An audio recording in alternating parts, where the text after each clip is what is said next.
The impossible. Ms. Winters, Olivia Bennett pressed her forehead against the elevator wall, counting backward from 10. It was the third time this week that Victoria Winters had returned her presentation drafts with nothing but a cold, "not good enough" scrawled in perfect cursive. 3 months at Apex Advertising, and Olivia still couldn't crack the code to pleasing the impossible woman.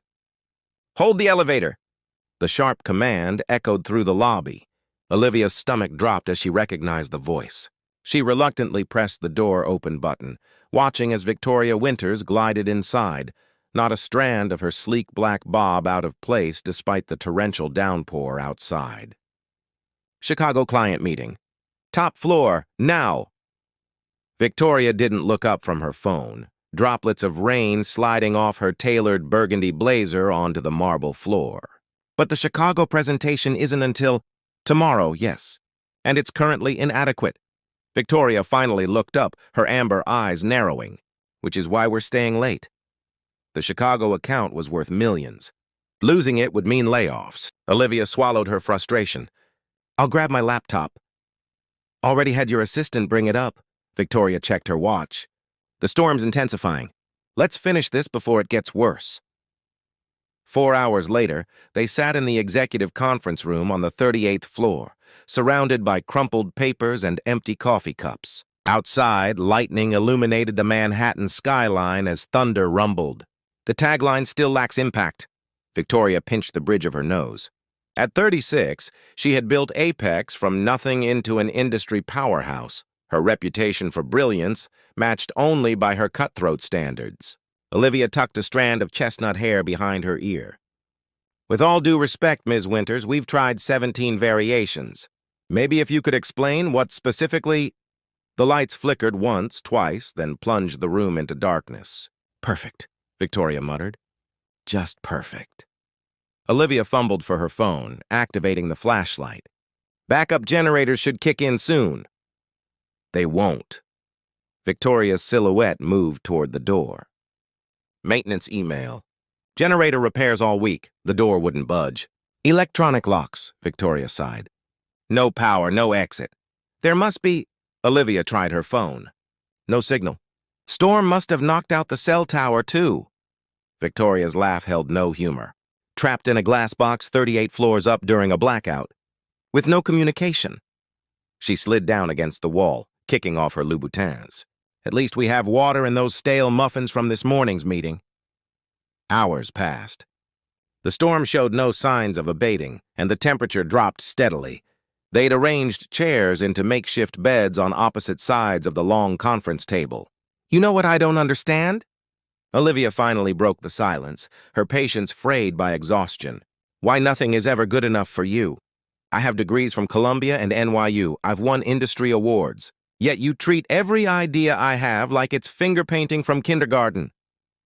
The darkness concealed Victoria's expression, but her voice came softer than Olivia had ever heard it. "Excellence isn't a luxury in this business, Ms. Bennett. It's survival. And treating people like they're disposable? Is that survival too?" The silence stretched between them, punctuated only by thunder. "No," Victoria finally answered. "That's just habit." Lightning flashed, illuminating Victoria's face for just a moment. Her perfect composure finally cracked, revealing something Olivia had never seen before: vulnerability. Shadows and confessions. The storm raged on, transforming the glass conference room into an island of darkness high above Manhattan. Olivia wrapped herself in her blazer, shivering slightly as she watched Victoria's silhouette against the occasional flash of lightning. "You should take my jacket," Victoria said unexpectedly, already removing her burgundy blazer. "It's cashmere." Olivia hesitated. "I'm fine." "You're shivering." Victoria approached, draping the jacket over Olivia's shoulders. The fabric carried the faint scent of expensive perfume, something with notes of amber and bergamot. "Hypothermia won't improve the Chicago presentation." "Is everything about work with you?" Olivia asked, pulling the warm jacket closer despite herself. Victoria returned to her makeshift seat, silent for so long that Olivia thought she wouldn't answer. "It wasn't always," she finally said. her voice barely audible above the rain lashing against the windows. Olivia waited, sensing Victoria was navigating unfamiliar territory, actual personal conversation. Apex was nothing 5 years ago, Victoria continued. Just me, a laptop, and maxed-out credit cards in a shoebox apartment. She laughed softly. My fiancé called it my expensive hobby until the day GlobeNet signed with us. 7-figure deal. I came home to celebrate and found him gone, along with my business partner and half our clients. Olivia's eyes widened in the darkness. They stole your clients? And each other, apparently. Victoria's voice remained steady, but Olivia detected the old pain beneath the practiced indifference. The note said I was too ambitious, that I'd never be capable of putting anyone before my work. That's terrible, Olivia said softly. It was clarifying, Victoria corrected. I rebuilt, doubled our portfolio, learned that professional excellence is reliable in a way people aren't. A comfortable silence settled between them. Olivia found herself studying Victoria's profile when lightning illuminated the room, the determined set of her jaw, the elegance that remained even in crisis. Your turn, Victoria said unexpectedly. My turn? Fair exchange. I shared something personal. Now you owe me. Olivia smiled despite herself. Even vulnerability is a transaction with you. Precisely. Now pay up. Fine. Olivia tucked her legs beneath her. I took this job because of you, actually. Not despite your reputation, because of it. Victoria's surprise was palpable even in the darkness. My previous boss took credit for all my work, Olivia explained. I wanted to work for someone who might be demanding but would recognize talent. You're impossible, Ms. Winters, but you've never stolen credit. Your standards are unreasonable, but they're consistent. There's integrity in that. Another flash of lightning revealed Victoria staring at her, expression unreadable. I've been horrible to you, Victoria said simply. Not horrible, just formidable. Victoria laughed, a genuine sound that transformed her voice. Formidable. I like that better than Ice Queen. That's what they call me downstairs, isn't it? Olivia bit her lip. Among other things. Tell me, that would be career suicide. Consider it immunity night. Victoria leaned forward. I want to know. The confessions continued as night deepened. They shared stories from childhood, professional failures, dreams still unfulfilled. With each exchange, the space between boss and employee dissolved into something neither could name.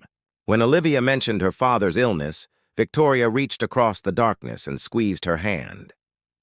Her touch lingered, warm and surprisingly gentle. Dawn's coming, Victoria whispered hours later as the first gray light filtered through the windows. Rain still fell, but softer now. Olivia nodded, suddenly afraid of what daylight would reveal or erase. In darkness, they had become almost friends. Would morning return them to their assigned roles? Victoria seemed to read her thoughts. Things will be different, she said quietly, her fingers still intertwined with Olivia's. I promise. As the sky lightened, Olivia noticed Victoria looking at her differently. Not as an employee, not even as a friend, something else entirely. Something that sent warmth spreading through her chest despite the cool morning air. Daybreak changes. The maintenance crew found them asleep at dawn, Victoria's cashmere jacket draped over Olivia, their hands still loosely connected across the conference table. They separated quickly, professional masks sliding back into place as they emerged from their glass prison into the fluorescent reality of Monday morning. By 9 o'clock, Olivia convinced herself she had imagined the entire intimacy of the night. Victoria had retreated behind her office door without a word, and the Chicago presentation loomed in 3 hours. Final revision. Olivia placed the folder on Victoria's desk, bracing for criticism. Victoria studied the work, her expression unreadable. Then she looked up, amber eyes meeting Olivia's. It's excellent, Olivia blinked. Excuse me? The emotional connection to the family values of their brand. It's precisely what they need. Victoria closed the folder. Your insight about targeting millennials through their parents' nostalgia is inspired. Olivia stood frozen, waiting for the other shoe to drop. That's all, Miss Bennett. Victoria returned to her computer. Right. Thank you, Miss Winters. Victoria. Olivia paused at the door. Sorry? My name. It's Victoria. She didn't look up from her screen. We've shared a natural disaster. First names seem appropriate. The Chicago presentation succeeded beyond expectations, the client signing before dessert arrived. Back at the office, champagne flowed as the team celebrated. Victoria appeared briefly, glass in hand, making her customary circuit of brief congratulations. When she reached Olivia, she paused longer than necessary.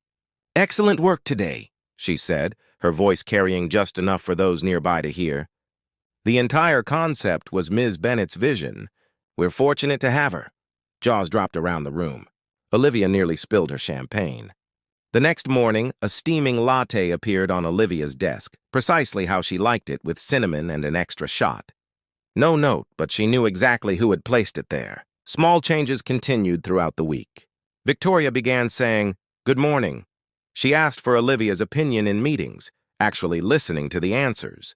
Once, Olivia even heard her thank the custodian. On Friday, Olivia found a sleek envelope on her keyboard containing tickets to the gallery opening she'd mentioned during their night in darkness.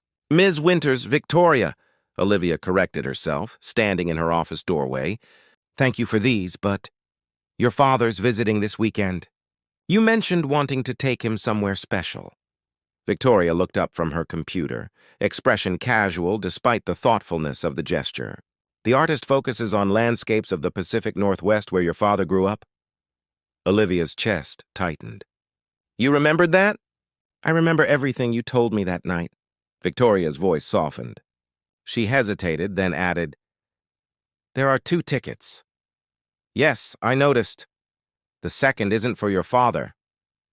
Understanding dawned on Olivia. Oh, unless you'd prefer I didn't. No. Olivia interrupted. I mean, yes. She took a deep breath. I'd like you to come. Very much. Victoria's smile transformed her face, creating dimples Olivia had never noticed before. Good. It's a date, then. The word hung between them, neither taking it back. Date, not business. Not networking, a date. As Olivia turned to leave, she caught Marcus from accounting staring open-mouthed through the glass wall. By lunch, the entire agency would know that Victoria Winters had smiled, and that the smile had been directed at Olivia Bennett. Neither woman seemed to care. Office whispers. She's sleeping her way to partnership, hissed Danielle from media planning, not bothering to lower her voice as Olivia entered the break room. 3 months ago, Winters wouldn't remember her name, added Trevor, stirring his coffee with deliberate slowness. Now they're going to gallery openings? Please. Olivia kept her expression neutral as she filled her water bottle. 6 weeks had passed since the blackout, and the gossip had only intensified. What had begun as shocked whispers about Victoria's newfound politeness had evolved into something uglier as their relationship deepened. The gallery date had led to dinner, then weekend walks in Central Park, then quiet evenings at Victoria's sleek penthouse overlooking the city. Each moment together revealed new layers to Victoria. Her surprising love of old jazz records, how she laughed unreservedly at silly comedies, the tender way she'd brush hair from Olivia's face when they talked late into the night. Last week, after a particularly intense client meeting, Victoria had kissed her for the first time, a gentle press of lips that deepened into something that left them both breathless against the door of her office, blinds hastily closed. Good morning, everyone. Victoria's voice cut through the break room chatter like ice. She stood in the doorway, impeccable in charcoal gray, her expression revealing nothing. Trevor, the Miami presentation needs your attention.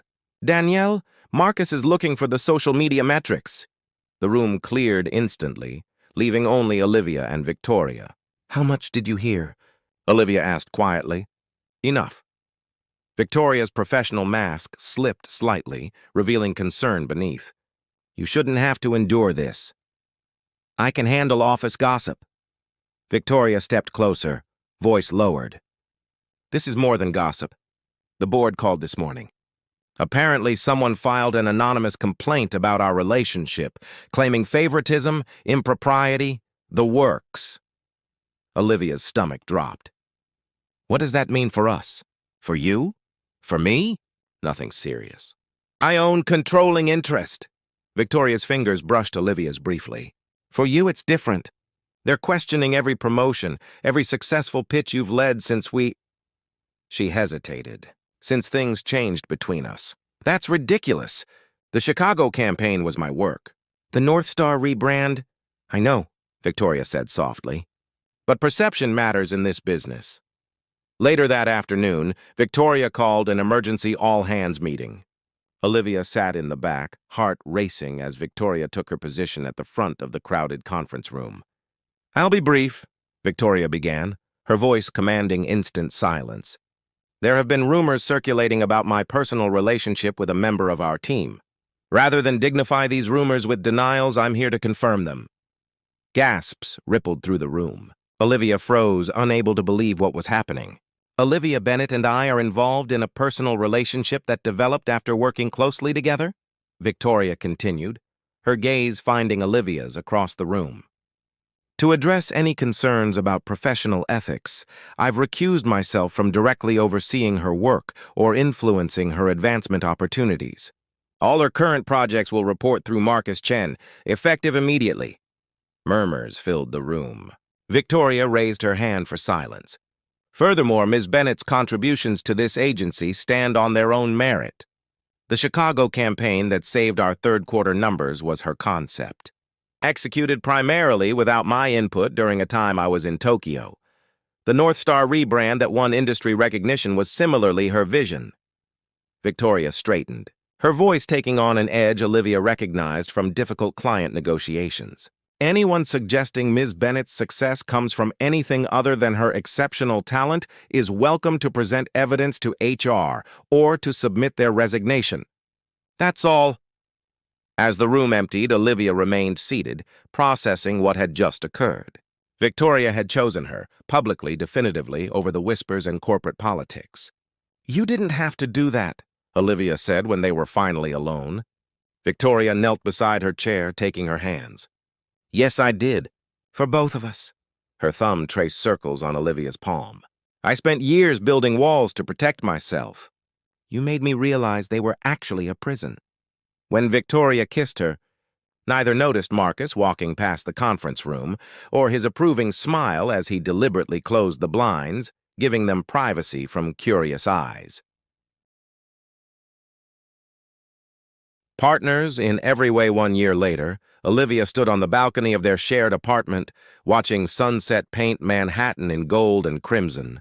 Behind her, Victoria arranged takeout containers on the dining table, a Friday ritual they'd maintained despite their increasingly demanding schedules.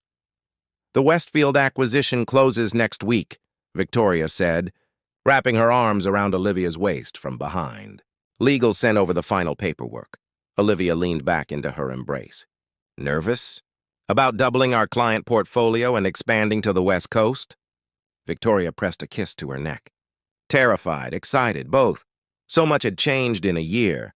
After the all-hands meeting, Victoria had kept her word, creating clear professional boundaries while their personal relationship deepened. Olivia had flourished under Marcus's mentorship, eventually heading her own creative team.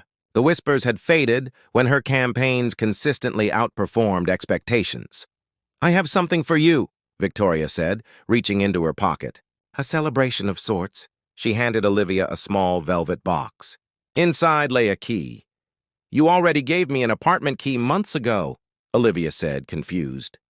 Victoria smiled, the private smile that still made Olivia's heart race. Not an apartment key, an office key. She took a deep breath. Apex West, the Los Angeles branch. Understanding dawned slowly. You're offering me the LA division. I'm offering you partnership, Victoria corrected. Equal stake in Apex West. Your name on the door alongside mine. Olivia stared at the key, emotions battling across her face. Because we're together? No. Victoria turned her gently. Because you're brilliant. Because clients request you specifically. Because you see possibilities I miss. Her voice softened. And yes, because I love you. But that's why I want to wake up beside you every morning, not why I want to build a business with you. Olivia traced Victoria's cheekbone with her fingertip. The impossible Ms. Winters offering to share control. Who would believe it? Only you. Victoria caught her hand, kissing her palm. It was always only going to be you. They had come so far from that stormy night, from boss and employee, from adversaries trapped in darkness, to partners in every sense of the word. The journey hadn't been without challenges. Victoria still struggled with vulnerability, Olivia with asserting boundaries. But they had built something neither had expected to find. Are you saying yes? Victoria asked, uncharacteristic uncertainty in her voice. Olivia answered by pulling her into a kiss that conveyed everything words couldn't. Gratitude for the walls Victoria had lowered, promise for the future they would build, and love that had transformed them both. Later, tangled in sheets as moonlight streamed through the windows, Victoria traced lazy patterns on Olivia's bare shoulder. I've been thinking about the night of the blackout, she murmured. Olivia's voice was drowsy with contentment. If I could go back and change it, the power failure being trapped, I wouldn't. Olivia propped herself up on one elbow. Really? Not even the part where I called you impossible? Victoria laughed, pulling her closer. Especially not that part. Sometimes we need the lights to go out before we can truly see what's in front of us. Outside their window, Manhattan glittered like stars brought down to earth, a reminder of how far they had come, from a darkened conference room to a shared life, from professional distance to intimate understanding. Partner, Olivia tested the word, smiling against Victoria's skin. In business, Victoria agreed, tilting Olivia's chin up for a kiss that promised far more than corporate success, and in everything else that matters. In the morning, they would begin planning their bi-coastal empire together. For now, in the quiet hours of night, they were simply two women who had found each other in darkness and chosen to build a life in light.